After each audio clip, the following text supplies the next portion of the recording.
firman-Mu itu akan memimpin setiap kami untuk masuk di dalam seluruh tujuan dan rencana Tuhan yang besar. Tidak ada satu pun daripada kami yang distraction. Tidak ada satu daripada kami pun yang kalah di dalam perlombaan iman ini. Tapi kami semua berlari di jalur yang sudah ditentukan oleh Tuhan. Dengan mata kami hanya tertuju kepada Engkau. Ketika mata kami tertuju kepada Engkau, maka seluruh energi kami hanya fokus kepada Tuhan dan menyenangkan Tuhan, memuliakan Tuhan. Setiap pribadi yang ada di malam ini, Tuhan Engkau punya rencana atas hidup mereka, dan tidak ada satupun yang di luar daripada kehendak-Mu. Engkau sedang turun tangan dan beracara di malam ini, dan kami akan melihat terobosan, breakthrough, pemulihan besar akan terjadi. Bicara kepada kami malam ini.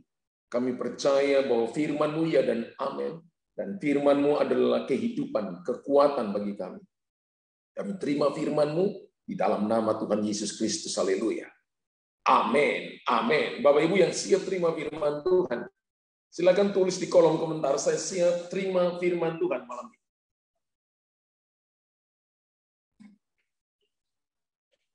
Haleluya. Puji Tuhan, Bapak Ibu.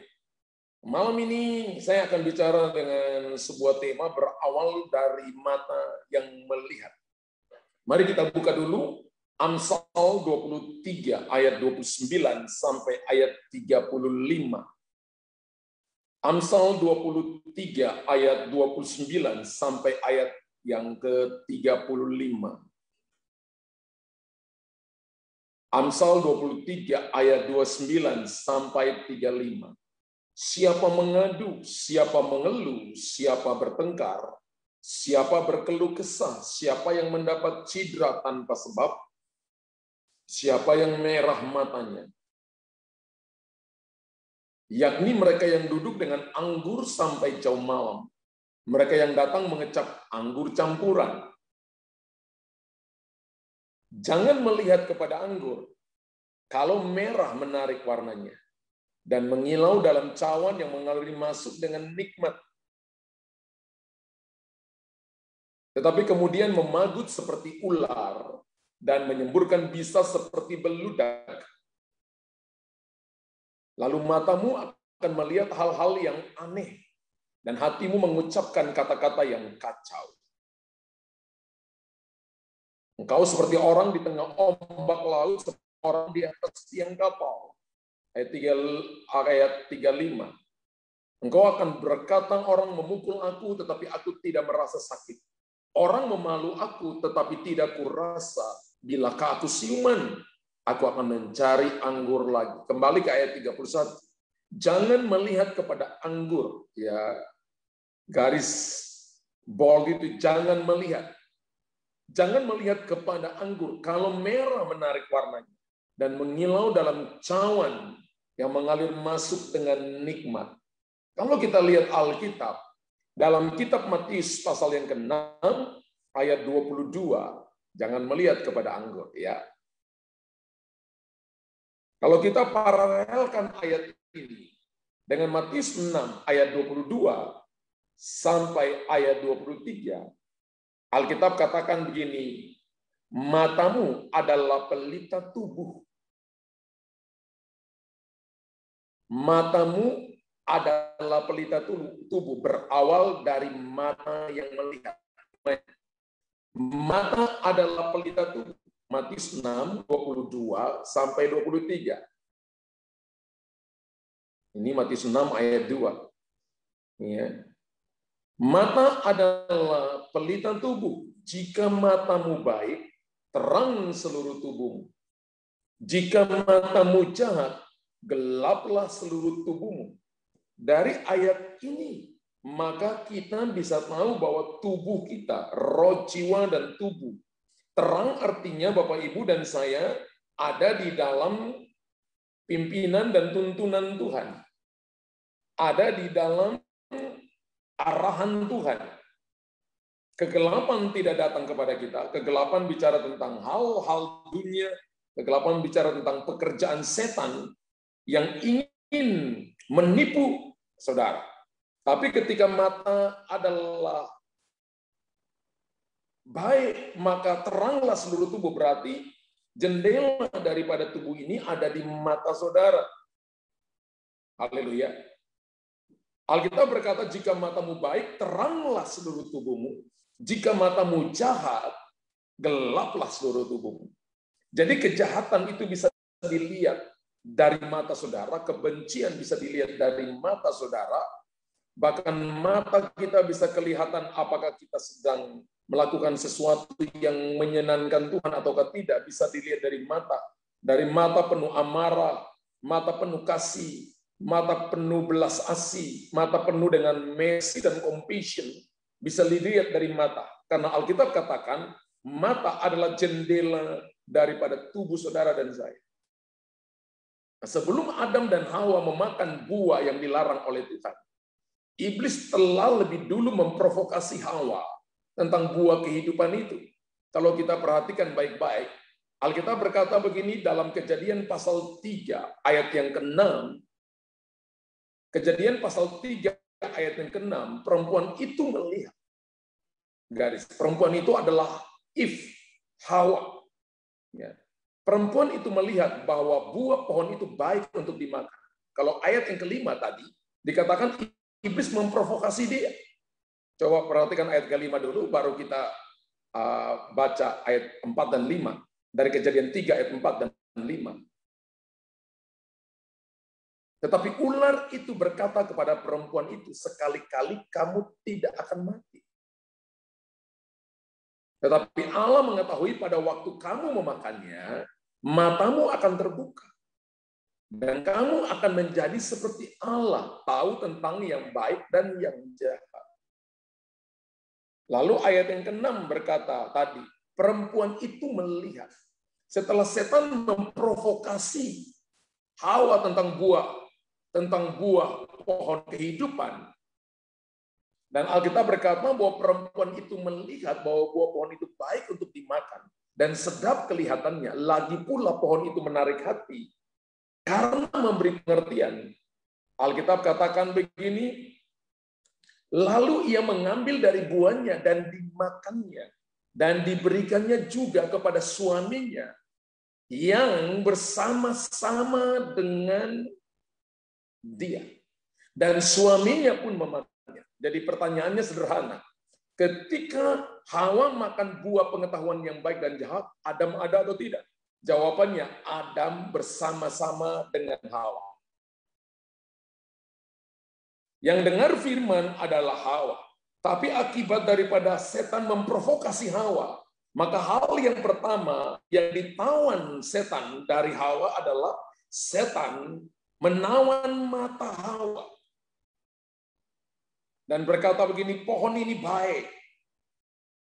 Pohon ini bagus. Pohon ini cocok dengan kamu. Belum tentu. Ada begitu banyak orang yang jatuh ke dalam jerat-jerat setan. Dimulai dengan mata lebih dulu. Ketika Bapak Ibu tidak menjaga mata kita, maka itu adalah awal kehidupan atau awal kehancuran kita. Semua berawal dari apa yang kita lihat.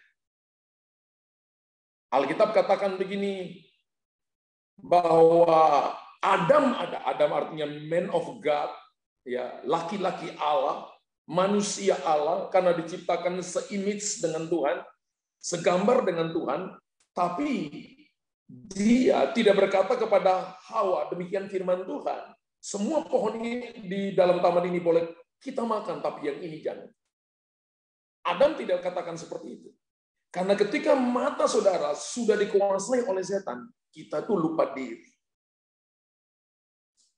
Tulis di kolom komentar. Ketika mataku dikuasai oleh setan, dikuasai oleh amarah, dikuasai oleh kebencian, dikuasai oleh nafsu dunia ini, maka kita lupa diri. Mereka nggak tahu bahwa mereka adalah manusia Allah yang bisa berbicara dengan Allah, berjalan-jalan dengan Tuhan. Kejatuhan manusia dalam dosa pertama dimulai dari mata. Ingat itu baik. Kejatuhan manusia pertama dalam dosa dimulai dari mata. Atau kejatuhan dosa manusia pertama dimulai dari mata. Bapak Ibu tulis di kolom komentar di situ. Kejatuhan dosa manusia pertama dimulai dari mata. Sebelum mereka makan buah itu, maka mereka sudah dikuasai lebih dulu oleh provokasi setan. Banyak kali ketika seseorang sebelum jatuh dalam dosa, dia udah dikuasai mata lebih dulu. Mau mencuri, dia udah suka lebih dulu. Mau mencuri sesuatu, dia udah lihat lebih dulu. Mau mencuri duit orang, mau mencuri mobil orang, mau mencuri macam-macam. Dia udah lihat lebih dulu, dia sudah suka lebih dulu. Itu udah jatuh dalam dosa lebih dulu. Sudah dikuasai lebih dulu. Makanya saya berani katakan kejatuhan dosa manusia pertama dimulai dari mata. Ada di sini yang tidak pakai mata? Kalau Bapak Ibu punya mata, hati-hati. Kalau kejatuhan manusia pertama dimulai dari mata, maka saudara dan saya, mengapa kita harus menjaga penglihatan kita? Itu kan pertanyaan, mengapa saya harus menjaga penglihatan saya? Yang pertama adalah apa yang kita lihat akan mempengaruhi keputusan kita. Apa yang saudara dan saya lihat hari ini mempengaruhi keputusan saudara. Tulis lagi kolom komentar. Apa yang saya lihat hari ini mempengaruhi keputusan saya. Kalau Bapak Ibu lihat bahwa hidupmu hancur, maka hidupmu hancur. Kalau Bapak Ibu lihat bahwa saya nggak mungkin sukses, Anda nggak mungkin sukses. Kalau Bapak Ibu lihat hari ini, sekalipun keadaan situasi tidak mendukung saudara, tapi Anda melihat bahwa selalu ada jalan dan selalu ada kesempatan, saya akan sukses, saya akan naik ke level tertentu, saya akan menang atas masalah, maka saudara dan saya akan menang dan akan sukses. Apa yang kita lihat akan mempengaruhi keputusan kita. Kita belajar dari pengalaman hidup Lot. Dalam Kejadian pasal 13 ayat 10 sampai ayat yang ke-11. Kejadian 13 ayat 10 sampai ayat 11. Sebentar saudara, ada beberapa daripada saudara yang Roh Kudus beritahukan kepada saya, Anda sedang mengambil keputusan yang salah hari-hari ini. Anda tahu sendiri bahwa ini satu keputusan yang bukan benar, tapi Anda katakan ini nyaman bagi. Mungkin bagi Anda untung secara duit, secara material. Tapi sesungguhnya itu bukan jalan Tuhan. Itu bagian yang harusnya itu bukan milik saudara, jangan diambil. Itu bukan bagian yang harus saudara kerjakan, jangan dilakukan. Tuhan katakan begini, bahwa ketika saudara dan saya terus lakukan ini, maka Anda nggak akan bertahan lama. Apa yang Anda bangun akan runtuh pelan-pelan. Setan akan punya akses untuk menghancurkan saudara. Tapi ketika saudara mundur dan berhenti, menunggu waktu yang terbaik dari Tuhan, maka saudara akan melihat Tuhan tahu memberkati orang-orang yang percaya kepadanya dan tidak akan mempermalukan mereka. Kita belajar dari pengalaman hidup Lot. Kejadian 13 ayat 10 sampai ayat 11. Kejadian 13 ayat 10 sampai ayat 11. Lalu Lot melayangkan pandangnya dan dilihatnya lah. Tolong garis itu, Kakak Lydia. Lalu Lot melayangkan pandangnya dan dilihatnya lah. Lot melihat, dia memalingkan pandangannya dan melihat bahwa seluruh lembah Yordan banyak airnya. Sama seperti atau seperti taman Tuhan. Seperti taman Tuhan berarti bukan taman Tuhan. Dibandingkan seperti taman Tuhan. Seperti tanah Mesir sampai ke Zoar. Hal itu terjadi sebelum Tuhan memusnahkan Sodom dan Gomora. Ayat 11. Sebab itu Lot memilih melihat akan mempengaruhi pilihan. Sebab itu Lot memilih baginya seluruh lembah Yordan itu. Lalu dia berangkat ke sebelah timur dan mereka berpisah. Ketika Lot memandang dan melihat lembah Yordan dan dia lihat itu seperti taman Tuhan, Lot tidak tanya kepada Tuhan, apakah boleh memilih lembah Yordan ataukah tidak boleh. Lot tidak tanya kepada Tuhan. Lot hanya mengikuti pilihan matanya. Makanya tadi saya katakan begini, bahwa kepada saudara, saya katakan kepada Bapak Ibu bahwa pilihan kita itu menentukan apa yang kita lihat akan mempengaruhi keputusan kita. Melihat akan menentukan pilihan-pilihan. Hari ini kita punya suami, kita punya istri, kan mulai dari awal kita melihat. Setelah lihat, kemudian akhirnya kan kita pilih jatuh cinta. Karena akibat jatuh cinta, akhirnya bangun hubungan, lalu akhirnya masuk di dalam yang namanya pernikahan, lalu punya anak, lalu membangun keluarga sampai hari ini. Kan dimulai dengan apa yang kita lihat dengan mata. Apa yang kita lihat dengan mata, bagus atau tidak, kemudian kita pilih. Tapi apa yang kita pilih hari ini ketika masalah datang, saudara jangan salahkan Tuhan. Apakah ketika Bapak Ibu pilih hari ini, suami yang kita pilih, istri yang kita pilih hari ini, ketika kita memulainya, apakah kita tanya Tuhan? Ataukah kita pilih berdasarkan yang kita mau? Semua berawal dari pilihan. Jadi Bapak Ibu yang baik menurut kita, belum tentu baik menurut Tuhan. Yang benar menurut saudara, yang cocok menurut saudara, belum tentu itu cocok bagi Tuhan. Jadi pandangan mata kita, semua harus berawal dari idenya Tuhan, bukan idenya kita. Lot melayangkan pandangannya, dilihatnya lembah Yordan. Dan Bapak Ibu tahu lembah Yordan adalah Sodom dan Gomora. Itu adalah tempat yang sangat amat najis pada waktu itu. Sehingga Tuhan akhirnya menghancurkan satu kota pada waktu itu. Yaitu di mana Lot, istri dan anak-anaknya ada di situ. Satu penduduknya itu lesbi, itu homo, sekarang LGBTI. Ya. Mereka penyuka sesama jenis. Bahkan malaikat datang, mereka mau perkosa laki-laki, mau perkosa laki-laki. Bahkan Lot pun menyodorkan anak perempuannya, ayo silakan perkosa saja anakku perempuan. Pilihan-pilihan saudara, apa yang Anda lihat mulai dengan mata, kalau kita tidak hati-hati, maka menentukan kegelapan atau menentukan terang. Terang adalah firman Allah, berkat, pemulihan, kesembuhan, damai sejahtera. Tapi kegelapan adalah kesukaran, adalah kerugian. Bahkan bukan cuma kerugian di harta, kerugian pada nyawa saudara. Dan akan membawa kutuk sampai kepada keturunan-keturunan yang akan datang. Hati-hati, karena semua berawal dari mata. Tulis di kolom komentar, hati-hati, semua berawal dari mata.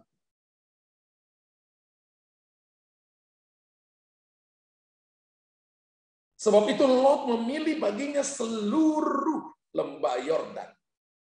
Lalu ia berangkat ke sebelah timur dan mereka berpisah. Nanti kalau Bapak Ibu baca Kejadian pasal 13 ayat 10 sampai 11, kemudian ayat-ayat berikut dikatakan gini. Setelah Lot memilih, Abraham memberikan kepada Lot kesempatan pertama untuk memilih.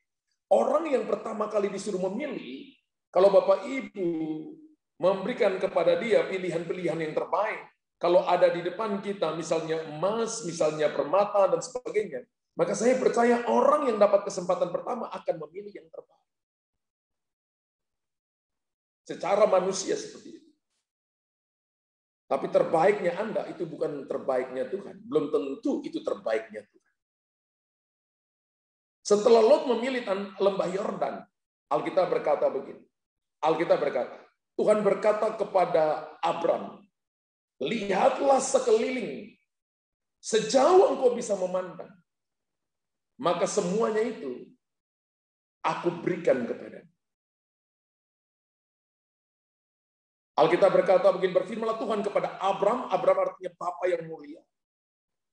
Pandanglah sekelilingmu dan lihatlah dari tempat engkau berdiri itu ke timur, barat, utara, dan selatan. Sebab seluruh negeri yang kau lihat itu akan kuberikan kepadamu dan kepada keturunanmu untuk selama-lamanya. Dan Bapak Ibu tahu begini, yang dilihat Abram itu dia ada di tanah Kanaan, ya. Mungkin juga itu di padang gurun. Saya beritahukan kepada saudara begini, Tuhan sanggup berubah padang gurun menjadi kebun buah-buahan dan padang belantara menjadi sumber mata air. Ketika Tuhan yang mengarahkan mata kita untuk melihat. Amin. Yang suruh melihat Abraham melihat siapa? Tuhan. Karena itu Bapak Ibu tidak boleh melihat semau-maunya Bapak Ibu. Tidak boleh melihat sesuai dengan keinginan Bapak Ibu. Tapi ketika kita sudah ditebus oleh Tuhan, ketika kita sudah dimerdekakan oleh Tuhan, maka semua pandangan mata kita, kalau kitab Ibrani berkata, Ibrani 12 berkata, mataku tertuju kepada Engkau. Biarlah mata saudara tertuju kepada Tuhan. Mata yang tertuju kepada Tuhan adalah mata yang fokus. Marilah kita melakukan dengan mata yang tertuju kepada Yesus, yang memimpin kita dalam iman, dan yang membawa iman kita kepada kesempurnaan, yang dengan mengabaikan kehinaan tekun memikul salib ganti sukacita yang disediakan bagi Dia, yang sekarang duduk di sebelah kanan takhta Allah, mata yang tertuju kepada Yesus. Mata Abraham tidak melihat sesuai seperti yang dilakukan oleh Lot. Dunia ini punya tawaran yang sangat menggiurkan. Dan kalau kita tidak peka dengan Tuhan, kita bisa terjerumus, kita bisa masuk perangkap di situ. Setan bisa memprovokasi.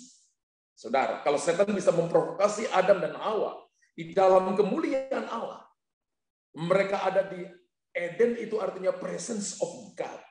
Hadirat Allah. Di dalam hadirat Allah saja, lihat Tuhan berjalan-jalan dengan mereka waktu hari sejuk, waktu sore.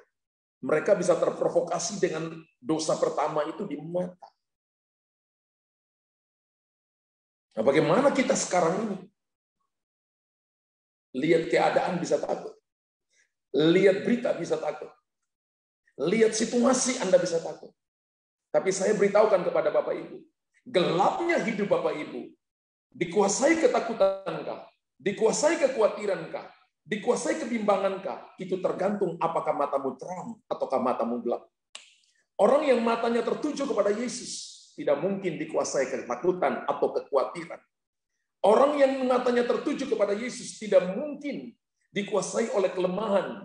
Tapi saya percaya sebaliknya dia akan dikuasai oleh kekuatan jalan keluar, kesehatan, kemampuan, dan pertolongan daripada Tuhan. Kita boleh ada di sore hari ini, tapi mungkin kita ada dalam dua sisi melihat. Ada yang sisi Lot, dan ada sisi Abraham. Saya mau lihat yang sisi Abraham mana. Yang sisi Abraham tulis, saya sisi Abraham. Amin, 100 juta triliun kali. Haleluya. Dan Alkitab mencatat dengan sangat jelas, akhirnya Lot harus menelan pil pahit kehidupan. Karena ia salah dalam membuat keputusan. Makanya ya, dia melihat lebih dulu, kemudian ambil keputusan. Berapa banyak Bapak Ibu yang salah membuat keputusan dari awal pernikahan saudara? Sehingga Bapak Ibu harus menelan pil pahit. Haleluya. Karena itu, saudara, ketika mau ambil keputusan apapun, anak-anak kita harus berdoa minta petunjuk dari Tuhan lebih dulu. Jangan ambil sebuah keputusan berdasarkan apa yang kita lihat dengan mata jasmani. Lot mengambil keputusan berdasarkan apa yang dia lihat dengan mata rohani. Anda akan melihat berkat-berkat yang tersembunyi di alam supranatural ketika Bapak Ibu datang dalam doa pujian penyembahan dan kepada firman Allah. Karena itu jangan bosan dengar firman, jangan bosan berdoa, jangan bosan menyembah Tuhan. Karena ketika Bapak Ibu lakukan itu, mata rohanimu terbuka sehingga Anda akan melihat apa yang tidak dilihat oleh orang lain. Dan saudara dan saya akan berjalan di jalan-jalan kemenangan. Jalan-jalan yang Tuhan bukakan, yang penyediaan-penyediaan yang ajaib, yang akan Tuhan singkapkan kepada kita. Hari ini saya beritahukan kepada Bapak Ibu begini, kalau Anda malas doa hari ini, Anda sedang ada di daerah rawan bahaya. Kalau Bapak Ibu malas baca Alkitab hari ini, hati-hati. Setan akan memprovokasi Anda, sehingga matamu akan melihat hal-hal yang kelihatannya baik. Dan akan membuat hidupmu jadi ada dalam kegelapan. Dan membuat Anda dan saya mengambil keputusan yang salah. Seperti Lot. Mari kita seperti Abram. Yang selalu berdoa kepada Tuhan. Sehingga semua keputusan yang diambil oleh Abram, itu lebih dulu dinyatakan oleh Tuhan. Ambil keputusan ini, lakukan ini. Satu-satunya hal yang tidak dilakukan oleh Abram adalah ketika dia mengambil Hagar, dia datang. Sehingga akhirnya bikin masalah sampai hari ini. Haleluya. Tapi saya beritahukan kepada saudara begini, bahwa kegagalan-kegagalan yang dilakukan oleh anak-anak Tuhan di masa lampau, itu menjadi pelajaran yang berharga supaya kita jangan melakukan hal yang sama. Apa yang dilakukan oleh Lot, apa yang dilakukan oleh Adam dan Hawa, jangan lagi kita lakukan. Karena itu Alkitab tulis supaya kita belajar dengan cepat. Tapi saya percaya bahwa ketika Bapak Ibu suka berdoa, suka datang menyembah Tuhan, kita akan dapat guidance, kita akan dapat tuntunan daripada Tuhan. Jadi hal yang pertama kita belajar, mengapa kita harus menjaga penglihatan kita. Karena apa yang kita lihat akan mempengaruhi keputusan kita. Yang kedua, apa yang kita lihat akan mempengaruhi iman kita. Bukan cuma keputusan. Apakah saya harus lakukan ini? Apakah saya tidak boleh lakukan ini? Apakah saya harus investasi di sini? Ataukah tidak boleh? Apakah saya harus membangun hubungan dengan orang ini? Ataukah dengan orang lain? Apakah saya harus menikahi perempuan ini, wanita ini? Apakah saya harus menikahi laki-laki ini? Ataukah bukan? Ataukah saya harus menunggu orang lain? Apakah saya harus memilih universitas ini ataukah bukan? Saudara dan saya harus datang tanya kepada Tuhan. Sebab apa yang Anda lihat dengan mata, menurutmu baik, menurut teman-teman baik, menurut Tuhan belum tentu baik. Yang kedua, apa yang kita lihat akan mempengaruhi iman kita. Karena tidak bisa dipungkiri, yang kita imani seringkali berbeda dengan kenyataan. Bahkan apa yang ada di pikiran kita tidak seperti apa yang ada di depan kita. Apa yang dilihat oleh mata jasmani belum tentu itu adalah kenyataan yang sesungguhnya. Sebab banyak orang Kristen kecewa dan akhirnya berhenti berharap kepada Tuhan. Karena mereka hanya terpaut dengan pandangan mata secara jasmani. Kita ini bukan manusia jasmani. Kita disebut dengan pneumatikos. Pneumatikos adalah manusia rohani. Manusia rohani itu nggak ada gendernya. Kalau manusia jasmani ada laki dan perempuan. Ketika saudara dan saya datang kepada Tuhan, itu nggak ada gendernya. Gender kita adalah disebut mempelai perempuan. Yesus mempelai laki-laki. Kita disebut dengan manusia rohani. Habakuk 2 ayat yang ketiga berkata begini. Sebab penglihatan itu masih menanti saatnya. Tetapi ia bersegera menuju kesudahannya dengan tidak menipu. Apabila berlambat-lambat, nantikanlah itu. Sebab itu sungguh-sungguh akan datang dan tidak akan bertangguh. Penglihatan itu. Ini bicara tentang apa? Habakuk, dia sedang doa. Lalu Tuhan menunjukkan kepada dia sesuatu di alam supranatural.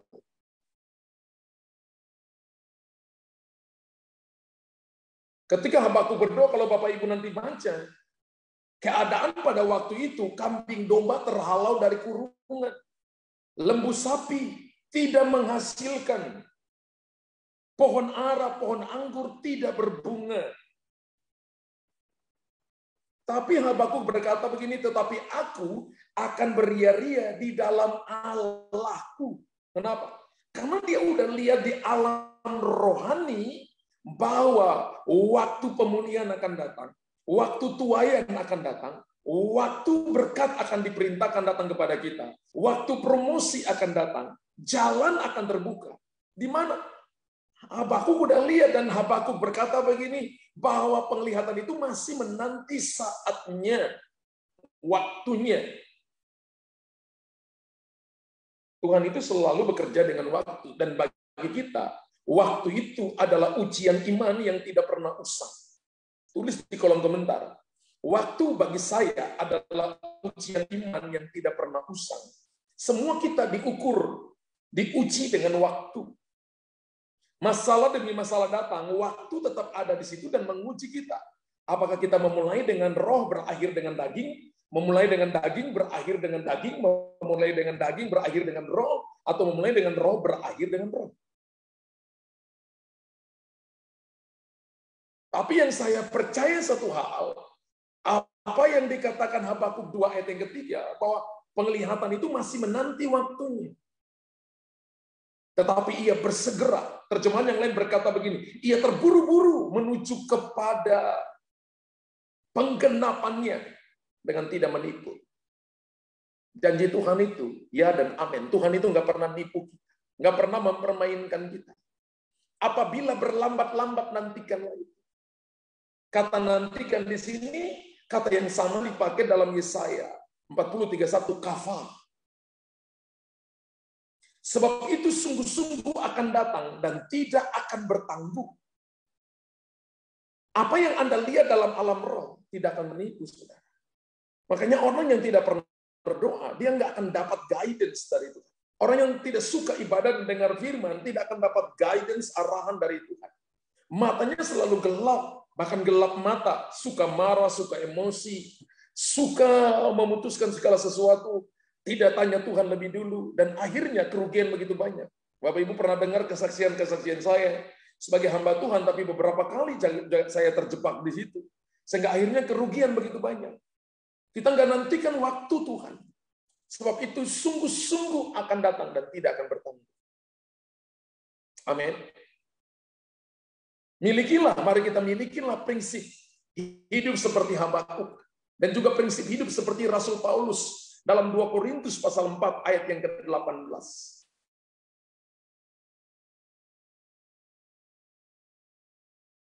Haleluya. Milikilah prinsip hidup Habakuk. Milikilah prinsip hidup dari Rasul Paulus. Sebab kami tidak memperhatikan yang kelihatan. Lot lihat yang kelihatan. Abraham lihat padang gurun, utara, timur, barat, selatan padang gurun. Tapi karena Tuhan bilang, Tuhan berkata, aku akan menjadikan kamu menjadi orang yang diberkati Tuhan. Sebab kami tidak memperhatikan yang kelihatan, melainkan yang tak kelihatan. Karena yang kelihatan adalah sementara, sedangkan yang tak kelihatan adalah kekal. Tetap di ayat ini. Bapak Ibu perhatikan begini, kekristenan adalah melihat yang tidak kelihatan. Kalau saudara hanya terpaut dengan mata jasmani melihat yang kelihatan, Anda belum Kristen. Karena Kristen artinya Christ in you, have Jesus, live in us. Yesus tinggal dalam saudara. Atau Christ in you. Kekristenan bukan memperhatikan yang kelihatan. Kekristenan adalah melihat yang tidak kelihatan. Tulis di kolom komentar. Kristen adalah melihat yang tidak kelihatan, bukan yang kelihatan. Itu berarti bahwa tidak ada jalan lain bagi Bapak Ibu. Selain jalan kita masuk di alam supranatural. Jadi ketika Anda sakit, masuk di alam supranatural, itu seperti Anda masuk kepada manual book, kembali kepada manual book, untuk Tuhan merestorasi, untuk Tuhan memulihkan. Lalu bayangkan begini, bahwa kesembuhan sedang datang, berkat sedang datang.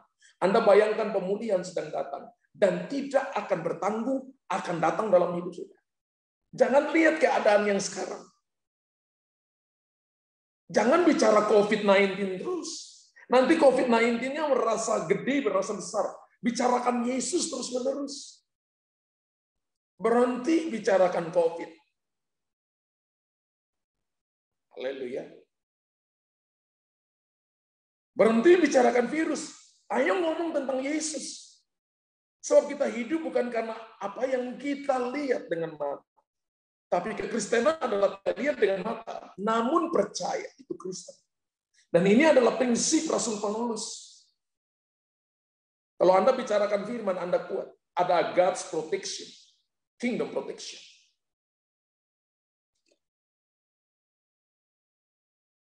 Haleluya.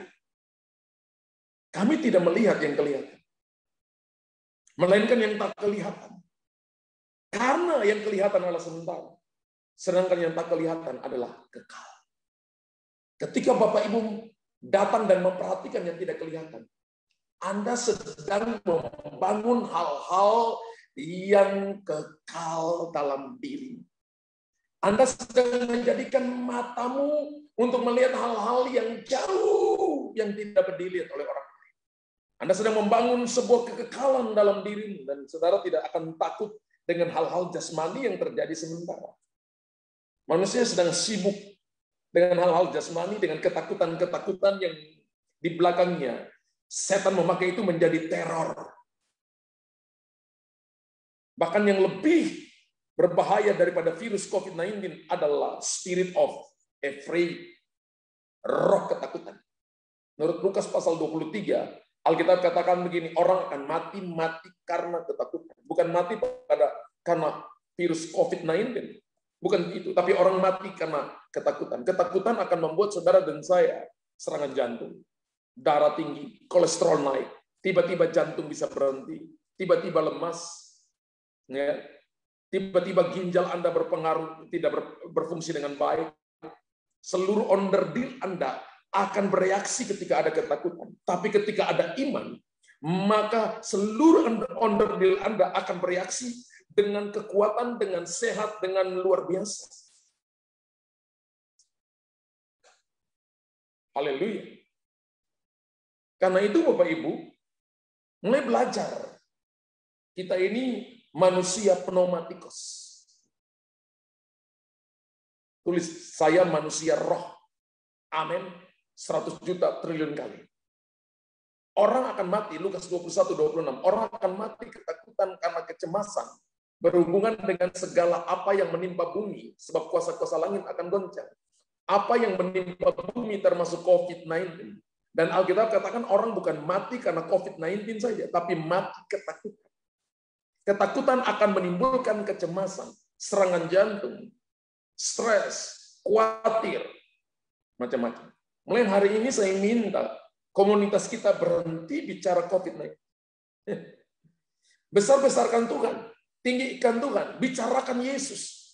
Tapi tetap orang berhikmat itu melihat malapetaka dan dia bersembunyi. Orang bodoh berjalan dan kena celaka. Tuhan juga berikan kepada kita hikmat supaya kita nggak sembrono dalam hidup ini. Kecuali kalau Tuhan bicara secara audible kepada saudara. Amin. Haleluya. Masuk di alam rohani. Dan lihat Tuhan ada di sana. Masuk di alam rohani. Dan lihat bahwa keadaanmu baik-baik atau keadaanmu harus diperbaharui. Biarlah mata rohanimu dibuka. Jangan terpaku dengan mata jasmani. Buka mata jasmanimu untuk melihat kebenaran firman. Karena kebenaran firman itulah yang akan mengangkat selaput dari matamu, mata jasmanimu, dan membuat mata rohanimu melihat kemuliaan Tuhan.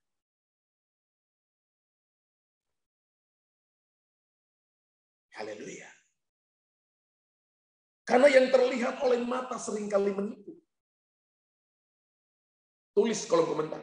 Yang terlihat oleh mata jasmani seringkali menipu saya. Dan saya sudah tertipu beribu-ribu kali. Yang terlihat oleh mata jasmani seringkali menipu. Dan berapa banyak Anda tertipu? Saya tertipu berkali-kali. Satu saat saya konseling seorang bapak.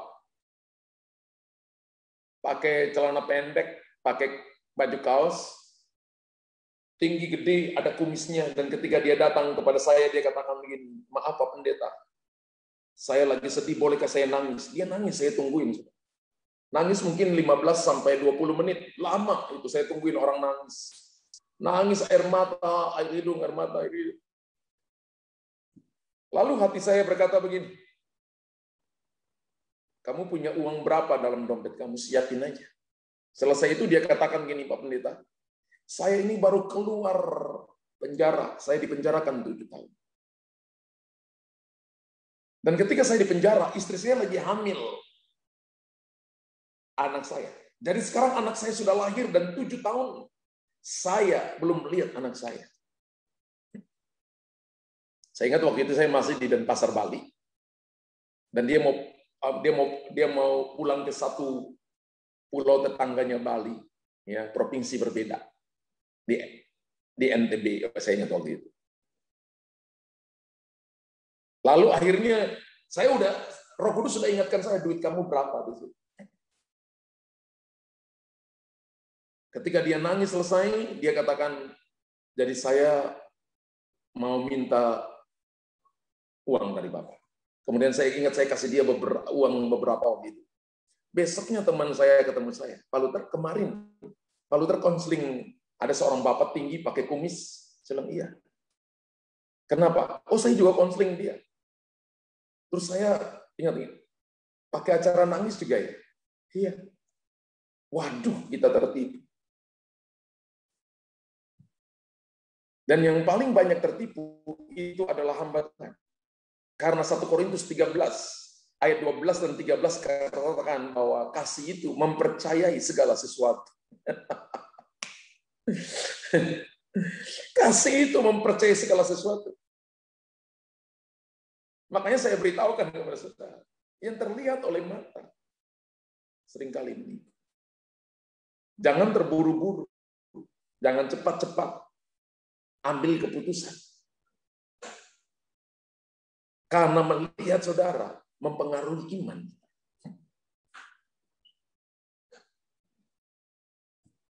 Yang terlihat oleh mata, 1 Korintus 13:7 tadi, ia menutupi segala sesuatu. Percaya segala sesuatu. Ya. Mengharapkan segala sesuatu. Sabar menanggung segala sesuatu. Wow. Tidak ada jalan lain untuk Bapak Ibu mengambil keputusan yang tepat, iman kita bertumbuh. Selain pandangan kita tertuju kepada Yesus. Kalau tadi Lot pandangannya ke lembah Yordan, Hawa pandangannya kepada buah pohon kehidupan. Tapi mari kita belajar bahwa biarlah mata kita tertuju kepada Yesus. Daud berkata begini, seperti seorang hamba laki-laki memandang kepada tangan tuannya, dan seorang hamba perempuan memandang kepada tangan nyonyanya, demikianlah mata kami memandang kepada Tuhan. Wow.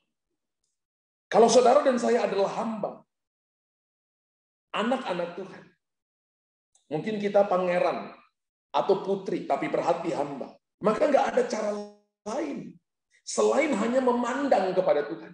Dengan memandang kepada Tuhan, berarti Tuhan itu adalah Allah, kita adalah roh. Siapa menyembah Dia harus menyembahnya dalam roh dan kebenaran. Yohanes pasal 4 berkata kepada saudara. Itu berarti bahwa saudara dan saya harus masuk dalam dimensi supranatural untuk Anda bisa melihat dengan cara yang benar. Tulis di kolom komentar. Enggak ada cara lain selain saya harus masuk dalam dimensi supranatural untuk saya melihat dengan cara benar.